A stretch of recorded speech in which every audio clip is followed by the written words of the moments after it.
اللہ بیان کرتا ہے نوح علیہ السلام کے واقعات میں, وہ بتاتا ہے کہ یہ جتنے لوگ دنیا میں پھیلے ہوئے ہیں یہ کس کی اولاد میں ہیں؟ نوح علیہ السلام کی اولاد میں. سمجھتے ہو کہ نہیں سمجھتے؟ تو آخر خلاصہ جو اللہ بتا رہے ہیں نا وہ یہ کہ نوح علیہ السلام جو ہمارے ابا تھے. میں بس آخری بات کر دوں, کامن وہ نہاری کی مثال کمپلیٹ ہو جائے نا, تو یہ ہفتے کے 7 دن ساری دنیا میں کیا ہے کامن. اس سے بھی پتہ چلتا ہے کہ ان سب کی اصل کیا ہے. یہ کوئی جنگلوں میں بندروں سے وجود میں آنے والا قوم نہیں ہے. اسی طرح ساری دنیا میں آپ جتنا ماضی کی طرف جائیں گے آپ کو فیملی سسٹم مضبوط ہوتا نظر آئے گا. سمجھ میں آ رہی ہے بات؟ دیکھو گوروں میں اب زنا زیادہ ہے, شادیاں کم ہیں, لیکن 100 سال پہلے شادیاں زیادہ تھیں, زنا بولو نا. چائنا میں اب زنا پھیل رہا ہے لیکن شادیاں بھی ہیں, لیکن ماضی میں جاؤ گے تو شادیاں زیادہ ہوں. یعنی جتنا ہم ہندوؤں میں بھی جتنا پاس کی طرف جاتے چلے جاتے ہیں نا آپ کو فیملی سسٹم اس میں مضبوط نظر آتا چلا جائے. گورے کے پاس اس سوال کا کوئی جواب. اب دنیا بکھری ہوئی, کیا انہوں نے گول میز کانفرنس کی تھی کہ یار ہم سب میرج سسٹم کو معاشرے میں پروموٹ کرنا چاہتے؟ بولو نا. یعنی جیسے سب نے گول میز کانفرنس کر کے کہا تھا آج جمعہ ہے تو جمعہ ہے,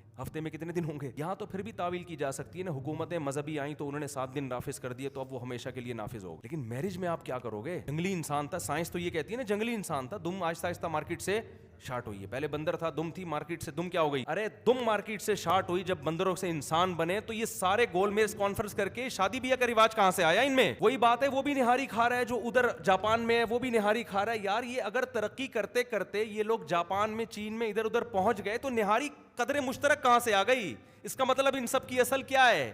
ایک ہے. سمجھ میں آ رہی ہے بات؟ یہ سب ایک پوائنٹ پہ جا کے جمع ہو رہے ہیں. کوئی ایک ان کا باپ ہے جو ان کو نکاح کے رواج پہ ڈال کے گیا تھا, پھر اس کے بعد ان میں زنا آیا, اس باپ کی تعلیمات سے دور ہوئے ہیں. جبکہ آج کے جو تاریخ دان جو لبرل لوگ ہیں نا, جو یونیورسٹیوں میں پڑھایا جا رہا ہے, وہ یہ پڑھایا جا رہا ہے پہلے لوگ زنا کرتے تھے, بعد میں میرج سسٹم آیا جب انسان مہذب ہوا. حالانکہ کہانی اس کے بالکل الٹ ہے. اگر یہ بعد میں میرج سسٹم آیا ہوتا تو ماضی کی طرف جو ہم جاتے ہیں تو میرج سسٹم مضبوط نظر آئے گا اور زنا آپ کو مارکیٹ میں کم نظر آئے گا. دنیا کی ہر قوم میں آپ کو شادی بیاہ کا رواج نظر آئے گا. عقلاً یہ ممکن نہیں ہے کہ جنگلوں میں کہ ترقی کرتے کرتے ایک بندے کی دم غائب ہوئی اور بندر سے انسان بناؤ اور اس میں اتنی کھوپڑی کام کرنا شروع کر دے, وہ کہے یار ہم زنا نہیں کریں گے. بھائی لڑکے لڑکیوں کو جنگل میں اکیلا چھوڑ دو, وہ کبھی بھی شادی کی طرف نہیں آئے گا. کہے گا اپنی خواہش پوری کرو, پتلی گلی سے نکلو. ہم پوری دنیا میں چائنا جو کتے کھا رہا ہے وہ بھی شادی کر کے رہتا تھا پہلے. سمجھ میں نہیں آ رہی تو رہنے دو, ایسی جو مرضی کرنا کرو, بھاڑ میں معذرت. یہ سب اس بات کی علامتیں بھائی ان کی اصل کہاں جاتی ہے؟ پیغمبروں سے. کیونکہ نکاح پروموٹ کون کرتا ہے؟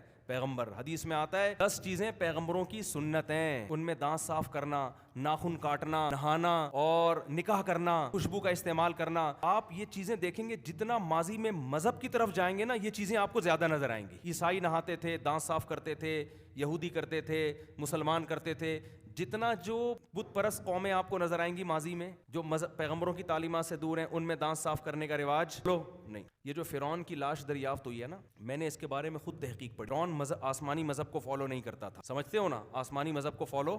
فرعون کے بارے میں کل مجھ سے کسی نے سوال پوچھا, میں نے مفتی طارق مسعود جو میرا مسائل کا چینل ہے نا اس پہ ریکارڈ کروایا. وہ کسی نے کہا کہ ہم نے سنا ہے کہ ٹوتھ پیسٹ فرعون کی ایجاد ہے, ٹوتھ پیسٹ, لہٰذا میں یہ نہیں کرنا چاہیے. ایسے ہی فضول سے کسی نے سوال پوچھا. کمال کی بات ہے, میں نے 10-15 بلکہ 15-20 سال پہلے بی بی سی پہ ایک رپورٹ, بی بی سی تھی غالباً, بی بی سی میں ہی پڑھی تھی, فرعون کی جو لاش ہے نا, ممی ہے فرعون کی, اس کے بارے میں کہ سائنسدانوں کی تحقیق یہ ہے کہ ان لوگوں میں دانت صاف کرنے کا رواج بالکل بھی پسند نہیں. ان کو دانت صاف کرنا بالکل بھی پسند, جیسے اس کو رشتہ بالکل بھی پسند نہیں آیا تھا نا وہ بندے کو, تو ان کو دانت صاف کرنا بالکل بھی پسند نہیں تھا. یہ ریسرچ ہے باقاعدہ, میں نے خود نیٹ پہ پڑھی ہے, بہت ایک اوتھینٹک ویب سائٹ تھی. ابھی مجھے یاد نہیں کیونکہ مجھے نہیں پتا تھا, میں اسے بیان کروں گا تو میں حوالہ نوٹ کر کے رکھ لیتا. بڑی خاندانی دلیل ہے پیغمبروں کے وجود کی کہ جو لوگ آسمانی مذہب کو نہیں مانتے تھے ان میں دانت صاف کرنے کا رواج, وہ جنگلی تھے. صحیح ہے نا. انسان کو تہذیب کہیں بھی ملتی ہے نا تو وہ سکھانے والے سب سے پہلے پیغمبر ہیں. وہ آسمانی مذاہب لے, وہ کہتے خدا کی تعلیمات کم بختو, دانت صاف کیا کرو. ہمیں موسیٰ علیہ السلام کی مسواک کا تذکرہ ملتا ہے, عیسیٰ ابن مریم کی مسواک کا تذکرہ ملتا ہے,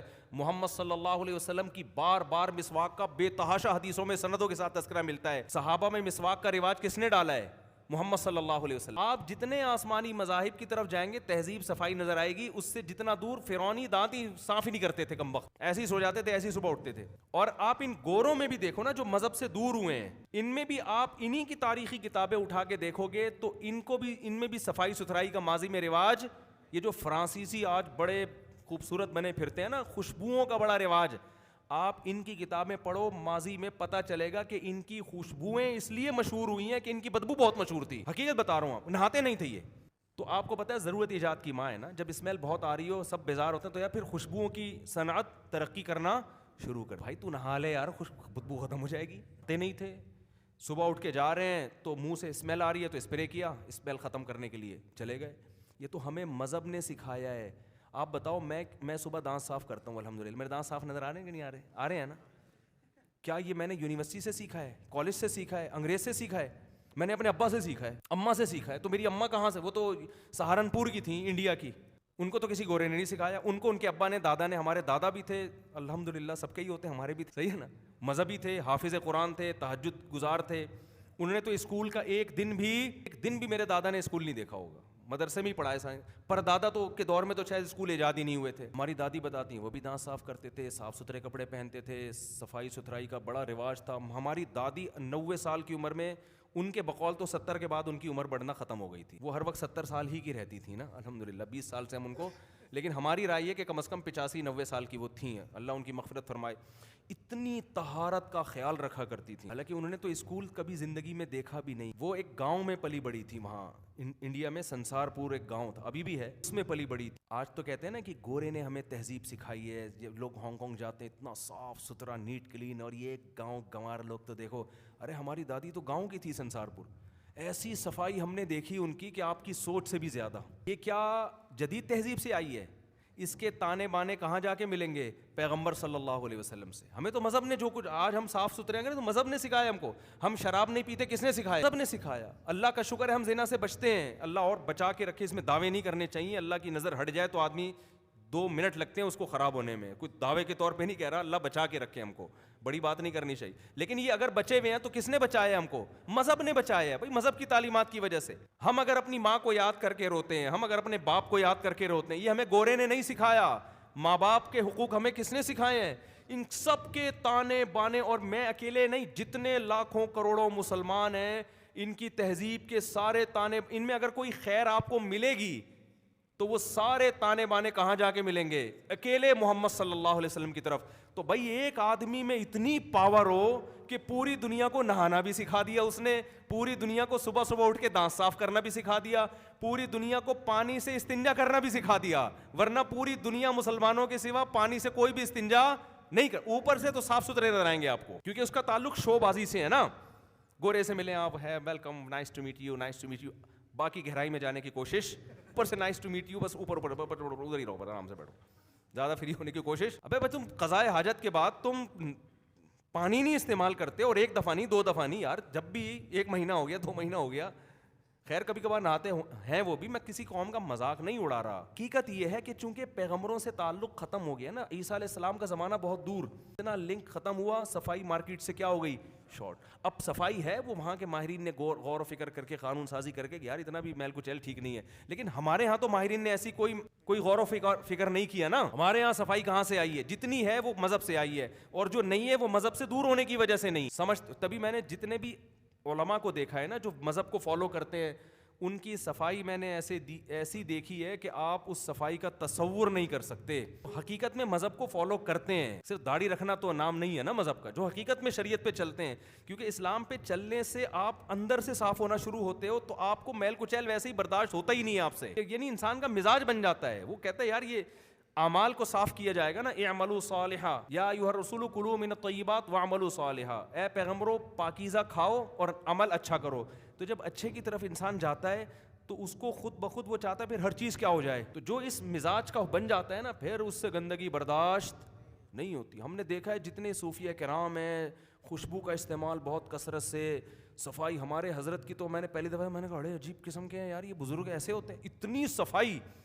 میں نے 8 سال ان کی زندگی میں کپڑوں پہ کبھی ایک داغ نہیں دیکھا. 8 سال کا عرصہ کوئی کم. پاؤں کے تلوے پہ میل کا نشان نہیں دیکھا. ابھی میں وہ واقعہ سناؤں گا, آپ کہو گے یار یہ مفتی صاحب پھینکنے پر آ گئے ہیں, یعنی آپ کو یقین نہیں آئے گا. انہوں نے تو اسکول بھی نہیں پڑھا کہ اسکول میں کسی کوئی جناب ورک شاپ کروائی گئی ہو جو ان کو ٹریننگ دے رہی ہو کہ صفائی ستھرائی کی, یا کسی جاپانی سے ان کا کی سلام دعا کروائی گئی ہو. اور پہلے ایسا ہی ہوتا تھا. یہ تو اب میلے ہو گئے ہیں مسلمان, حقیقت بتا رہا ہوں. مذہب سے جتنا دور ہوگے میلے کچیلے ہوتے چلے جاؤ گے. ہو سکتا ہے آپ اوپر سے صاف ہو جاؤ, اندر کی پھر بھی بہت مشکل ہوتا ہے انسان کا صاف ہو. جو آدمی شراب پی رہا ہے وہ اندر سے کہاں صاف ہے, بدبودار چیز کھا رہا ہے یار, وہ صاف کیسے ہو گیا؟ وہ ٹاول سے نہا لے, تیزاب سے نہا لے, جب کھا رہا ہے کتے بلی ہے اور اندر سے شراب پی رہا ہے تو صاف تھوڑی ہو سکتا. خیر جلدی سے بات, بس آخری بات, واقعی آخری, بہت وقت ہو گیا ہے بھائی. یہ کیونکہ آج جب نوح علیہ السلام کا واقعہ بیان کیا جاتا ہے نا, یہ جو ایتھیسٹ لوگ ہیں کہتے ہیں اب فرضی قصے بنائے ہوئے ہیں لوگوں نے الو بنانے کے لیے. تو یہ فرضی قصے نہیں ہیں, یہ ایسے ہی ہے جیسے کوئی کہ پاکستان 1947 میں کہا ہے اب فرضی قصے بنائے ہوئے ہیں ملک کی محبت ڈالنے کے لیے.